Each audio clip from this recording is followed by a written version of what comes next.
Hello everyone, welcome to IQ world. दोस्तों, BSSC second inter level की vacancy आने ही वाली है दोस्तों। नेक्स्ट मंथ या नहीं तो अक्टूबर के महीना में ये वैकेंसी आपको देखने को मिलेगी। इसमें दोस्तों लगभग में आपका 10,000 से ऊपर पोस्ट है, जिसमें पंचायत सचिव और राजस्व कर्मचारी का पोस्ट जो है दोस्तों 7,000 प्लस जो है पंचायत सचिव और राजस्व कर्मचारी का पोस्ट यहाँ पर 7,000 प्लस पोस्ट आपको देखने को मिलेगा।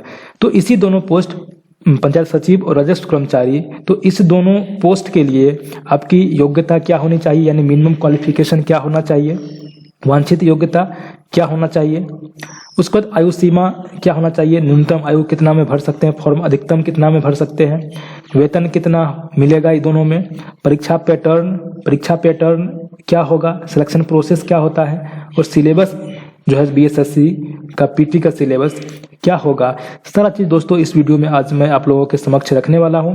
दोस्तों, जो भी मैं आप लोगों को बताऊंगा सारे का साक्ष्य आप लोगों के सामने पेश किया जाएगा, जो कि आप लोग खुद देख करके समझ सकते हैं कि जो भी मैं बोल रहा हूँ कुछ भी हवाई नहीं है। जो भी साक्ष्य के आधार पर मैं बोल रहा हूँ, जो भी मैं बोल रहा हूँ वो बिल्कुल सही बोल रहा हूँ। तो चलिए दोस्तों स्टार्ट करते हैं आज का वीडियो। चलते हैं अब हम लोग बारी बारी से PDF में देख करके सारा चीज़ यहाँ पर मैं आप लोगों को कवर करके बताता हूँ। दोस्तों, आपके सामने आप देख रहे हैं कि प्रथम इंटर स्तरीय की जो परीक्षा हुई थी उसमें जो विज्ञापन आया था उसी का PDF आप लोगों के सामने रखा गया है दोस्तों।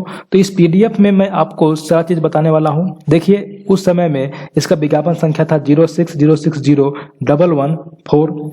ऑनलाइन आवेदन प्रारंभ होने की तिथि जो थी 1/9/2014 से लेकर के 11/10/2014 तक। ठीक है, ये चीज आपको समझ में आ गया। अब देखिए, अब हम लोग मुख्य रूप से बात करेंगे पंचायत सचिव और राजस्व कर्मचारी के पोस्ट पर। ठीक है, तो चलिए अब हम चलते हैं, डायरेक्ट चलते हैं कहाँ, पंचायत सचिव के पोस्ट पर। ठीक है, आ जाते हैं पंचायत सचिव के पोस्ट पर। देखिए 5 नंबर में आप देख सकते हैं यहाँ पर कि पंचायत सचिव का पोस्ट है। यहाँ पर पंचायत सचिव लिखा हुआ है। दलपतियों को उम्र में शिथिलता दी जाएगी, यानी दलपति जो है उनको उम्र में शिथिलता दी जाएगी, यहाँ पर लिखा हुआ है। और ये पोस्ट पंचायत सचिव का पोस्ट है। 5200 से 20,200 पे बैंड है और ग्रेड पे है 2000। ठीक है, यानी इसका दोस्तों बेसिक पेमेंट जो होता है, सबसे पहले तो हम लोग इसका योग्यता के बारे में बात कर लेते हैं। इसमें योग्यता क्या है, देखिए मिनिमम क्वालिफिकेशन जो है दोस्तों वो इंटर पास है। ठीक है, मिनिमम क्वालिफिकेशन क्या है, इसमें इंटर पास आप होना चाहिए। और वांछित योग्यता है दोस्तों, वांछित कंप्यूटर पर टंकन तथा MS ऑफिस का ज्ञान आपको होना चाहिए। ठीक है, ये हो गया किसके लिए, ये हो गया आप लोगों का पंचायत सचिव पोस्ट के लिए। इंटर पास, कम से कम इंटर पास आप होने चाहिए और कंप्यूटर पर टंकन तथा MS ऑफिस का ज्ञान होना चाहिए। ठीक है, तो दोस्तों इसमें बहुत सारे हमारे पास कमेंट आए थे, तो उसमें पूछा गया था कि क्या इसमें पंचायत सचिव में टाइपिंग पास होना जरूरी है। अगर टाइपिंग पास होना जरूरी है तो क्या हिंदी चाहिए या अंग्रेजी चाहिए या दोनों चाहिए। तो दोस्तों मैं आपको बता दूं कि इसमें टाइपिंग पास होना बिल्कुल भी जरूरी नहीं है। अगर आप टाइपिंग नहीं भी देते हैं तो भी आपको पंचायत सचिव का पोस्ट मिल जाएगा। ठीक है, अब टाइपिंग देना ही नहीं है अगर, तो न हिंदी की बात आती है न इंग्लिश की बात आती है। टाइपिंग ही इसमें नहीं होगा तो हिंदी इंग्लिश का कोई बात ही नहीं है। आपको बस ज्ञान होना चाहिए। फॉर्म भरते समय जब आप फॉर्म भरेंगे तो उस समय में आपको ऑप्शन दिया जाएगा कि क्या आप कंप्यूटर पर टंकन जानते हैं, MS ऑफिस का ज्ञान है, तो उसमें आपको केवल क्या करना है, यस करना है। अगर उसमें आप नो कर देते हैं तो आप इस पोस्ट के लिए एलिजिबल नहीं रह जाएंगे। ठीक है, तो फॉर्म भरते समय ध्यान देना होगा कि जो यस करने का ऑप्शन आएगा उसमें आपको यस करना है। कंप्यूटर पर टंकन तथा MS ऑफिस का ज्ञान, तो यस, सभी चीज में आप यस कर सकते हैं, कोई दिक्कत नहीं है। नहीं है आपके पास तो मत जाइए एग्जाम देने, लेकिन यस कर दीजिएगा तो अच्छा रहेगा। ठीक है, अब हम लोग अगर बात करें कि इसका वेतन कितना बनेगा, पंचायत सचिव का दोस्तों वेतन कितना बनेगा, देख रहे हैं आपको 5200 से 20,200 इसका पे बैंड है। और ग्रेड पे कितना है, ग्रेड पे है इसका 2000। और दोस्तों ग्रेड पे जो 2000 कहने का मतलब होता है कि इसका बेसिक जो है, इसका बेसिक 21,700 रुपये का बेसिक होता है। ठीक है, इस बेसिक का अभी 46% DA है, तो इस बेसिक का 46% DA जोड़िएगा तो ये लगभग आपका हो जाएगा 10,000 के आसपास। लगभग मान के चलिए 10,000 के आसपास हो जाएगा। ठीक है, 1,000 रुपया आपको मेडिकल अलाउंस मिलेगा। ठीक है, 800 रुपया आपको रहने के लिए खर्चा मिलेगा। ठीक है, और भी एक दो मिलता है, लगभग में आपका पेमेंट बन जाएगा 34,000 के आसपास आपका पेमेंट बनेगा। ठीक है, कोई दिक्कत नहीं है दोस्तों, इसमें आपका 34,000 पेमेंट बनेगा और इसमें से जो पीएफ कट करके, पीएफ आपका कटता है 10%, तो 3400 रुपया आपका पीएफ कट करके आपका लगभग में पेमेंट आएगा 31,000 के आसपास। ठीक है, जो कि अकाउंट में आपके आएंगे। ठीक है, तो आपको समझ में आ गया कि पंचायत सचिव के लिए न्यूनतम योग्यता इंटर पास है, वांछित योग्यता कंप्यूटर पर टंकन तथा एमएस ऑफिस का ज्ञान। ठीक है, आप कंप्यूटर टंकन का सर्टिफिकेट कर लीजिए, कोर्स कर लीजिए 3 महीने का या 6 महीने का, और एमएस ऑफिस का भी कोर्स होता है, वो कर लीजिए 3 महीने या 6 महीने का। ठीक है, चलिए अब हम लोग चलते हैं राजस्व कर्मचारी के पोस्ट पर। चलिए राजस्व कर्मचारी के पोस्ट पर चलते हैं। देखिए बहुत प्रकार का पोस्ट आया था 2014 में, आप देख सकते हैं काफी ज्यादा संख्या में पोस्ट है। चलिए ऊपर रह गया है राजस्व कर्मचारी का पोस्ट। देखिए ये है राजस्व कर्मचारी का पोस्ट 11 नंबर में, देख सकते हैं आप। इसमें देखिए न्यूनतम जो योग्यता है वो इंटर पास इसमें भी है, और वांछित योग्यता यहाँ पर कुछ भी नहीं है, कंप्यूटर ज्ञान भी नहीं है, टंकन भी नहीं, यानी अगर आप सिर्फ और सिर्फ इंटर पास हैं तो आप इसमें फॉर्म अप्लाई कर सकते हैं। ठीक है, और इसका देखिए दोस्तों वेतन कितना है, तो वेतन देखिए इसमें आप देख सकते हैं पे बैंड जो है सो 5200 से 20,200 है। ठीक है, और ग्रेड पे कितना है, ग्रेड पे 1900 है। पंचायत सचिव में ग्रेड पे कितना था, इसमें था ग्रेड पे 2000, तो इसका बेसिक था 21,700 पंचायत सचिव का। लेकिन राजस्व कर्मचारी में ग्रेड पे 1900 है, तो इसका जो बेसिक हो जाएगा वो हो जाएगा आपका 19,900। ठीक है, तो 19,900 है बेसिक, तो इसी पर आपका जो है सो 46% डीए मिलेगा। ठीक है, 1,000 रुपया मेडिकल मिलेगा और 800 रुपया जो है आपको रूम रेंट मिलेगा। जो भी है इसका मिला करके आपको लगभग जो है दोस्तों पंचायत सचिव से 2,000 रुपये कम पेमेंट बनेगा राजस्व कर्मचारी में। ठीक है, तो आपका इसमें 29,000 के आसपास लगभग में अभी पेमेंट बन जाता है। कोई दिक्कत नहीं है दोस्तों समझने में आपको। और राजस्व कर्मचारी राजस्व एवं भूमि सुधार विभाग के अंतर्गत आता है, और जो पंचायत सचिव है वो पंचायती राज विभाग के अंतर्गत आता है। कोई दिक्कत नहीं है। तो अभी मैंने आपको न्यूनतम योग्यता बता दिया, वांछित योग्यता बता दिया। ठीक है, अब और वेतन भी मैंने आपको बताया। अब हम लोग देखेंगे कि इसकी आयु सीमा कितनी है, कितने आयु से हम लोग भर सकते हैं। कब आपका 18 साल पूर्ण रहा है तो आप फॉर्म अप्लाई कर सकते हैं। देखिए उम्र सीमा, देखिए यहाँ पर आपको उम्र सीमा दिख रहा है कि उम्र सीमा देखिए न्यूनतम जो है 18 साल। ठीक है, देखिए न्यूनतम उम्र सीमा जो दोस्तों ये 18 साल है, और ये कब 18 साल होना चाहिए ये भी यहाँ पर आपको मेंशन किया हुआ है, जो कि अभी के डेट के आधार पर हम लोग देख लेंगे। देखिए वैसे अभ्यर्थी जिनका एज जो है 1/8/2013, आपने देखा दोस्तों कि 1/9/2014, ठीक है 1/9/2014 से फॉर्म फिलअप हो रहा है। लेकिन आप देख सकते हैं यहाँ पर कि 1/8/2014 को न्यूनतम जो है 18 साल हो जाना चाहिए, यानी कि लगभग 1 महीना पहले फॉर्म भराने से 1 महीना पहले तक आपका 18 साल न्यूनतम हो जाना चाहिए, तभी आप फॉर्म फिलअप कर सकते हैं। मान लीजिए कि दिसंबर में चाहे नवंबर में चाहे अक्टूबर में फॉर्म आता है, अगर मान लीजिए अक्टूबर में, इस बार मान लीजिए अक्टूबर में फॉर्म आता है, तो आपका सितंबर महीना में 18 साल आपका एज होना चाहिए, तभी आप फॉर्म फिलअप कर सकते हैं।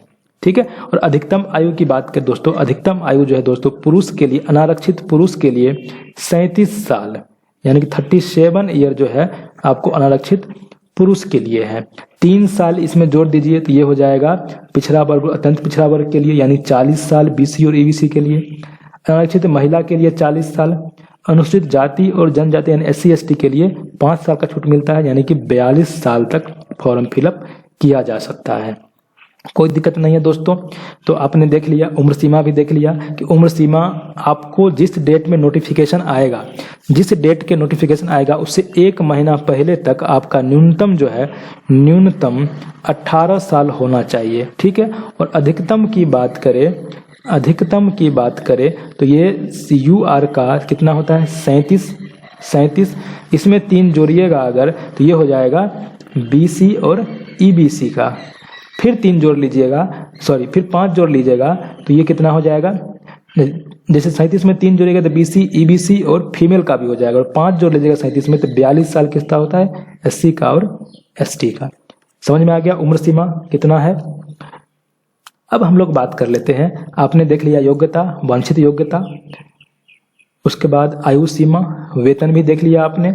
अब हम लोग चलते हैं कि परीक्षा पैटर्न इसका क्या होगा, ठीक है। तो परीक्षा पैटर्न इसका क्या होगा, देखिए उपयुक्त सभी पदों के लिए लिखित परीक्षा 2 चरणों में ली जाएगी, यानी कि जो परीक्षा आपका BSSC का होगा वो 2 चरणों में होगा, PT और मेंस, ठीक है।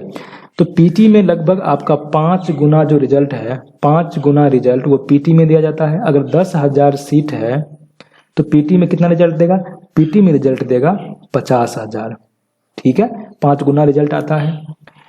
उसके बाद जो है दोस्तों मेंस होगा, और मेंस में लगभग जो है सर आपका सभी रिजल्ट दे देता है, टोटल रिजल्ट आपका मेंस में दे देता है, ठीक है। उसके बाद स्क्रूटनी का जो फाइनल लिस्ट आता है उसमें आपका 1.5 गुना इसको स्क्रूटनी करवाता है, यानी वेरिफिकेशन, और फाइनल मेरिट में टोटल जितना सीट है उतना सिलेक्शन यहाँ पर लिया जाता है।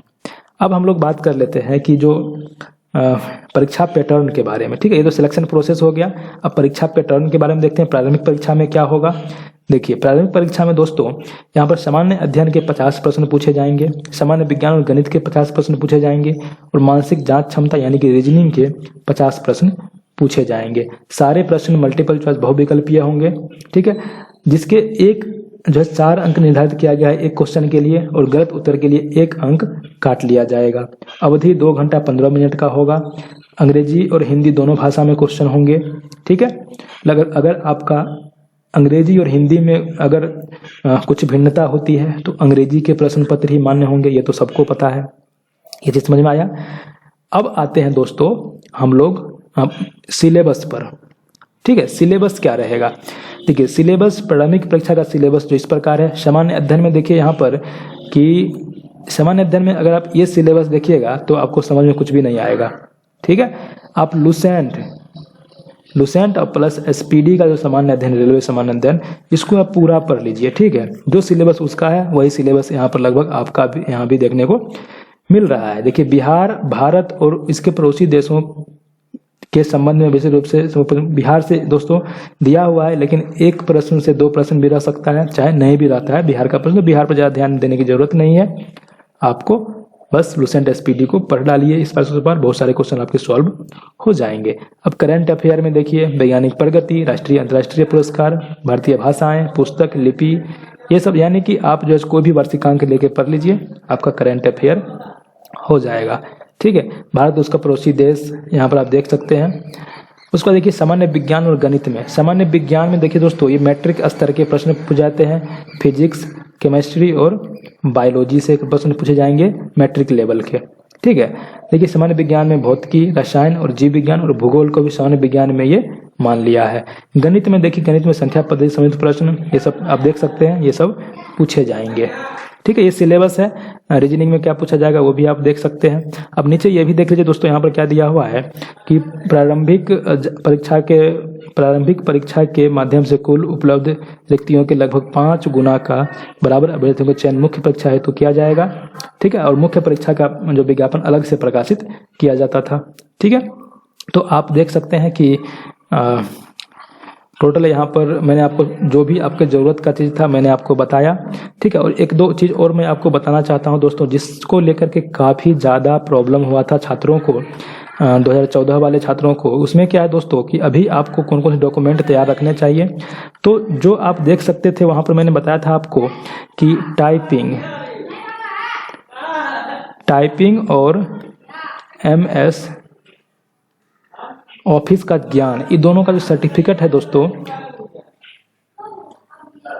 सर्टिफिकेट जब आपका नोटिफिकेशन डेट होगा उसके पहले का होना चाहिए। अगर आपके पास नहीं है तो फटाफट से आप लोग टाइपिंग और इसका कोर्स कर लीजिए और सर्टिफिकेट आप लोग अपने पास रख लीजिए, ठीक है। और साथ ही साथ दोस्तों, पिछले बार आपने सुना होगा एनसीएल का जो मुद्दा था बहुत ही भयंकर उठा था, ठीक है।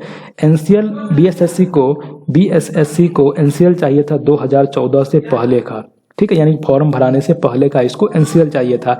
लेकिन बहुत छात्र ऐसे थे, लगभग 3000 के आसपास छात्र ऐसे थे जिनके पास एनसीएल पहले का नहीं था, तो बहुत भारी यहाँ पर समस्या उत्पन्न हो गया था। तो जब तक ये फॉर्म आप लोग का भराना स्टार्ट नहीं होता है तब तक आप लोग एनसीएल के लिए जरूर अप्लाई कर दीजिए, ठीक है। क्योंकि बहुत सारे हमारे दोस्त ऐसे होंगे जो अभी अभी इंटर पास किए हैं और एनसीएल अभी तक नहीं बनवाए हैं, तो वो लोग एनसीएल बनवा लीजिए, ठीक है। और जो SC ST के छात्र हैं तो अपना जाति प्रमाण पत्र आप लोग बनवा लीजिए, जो कि नोटिफिकेशन से पहले का हर हाल में होना चाहिए, ठीक है दोस्तों।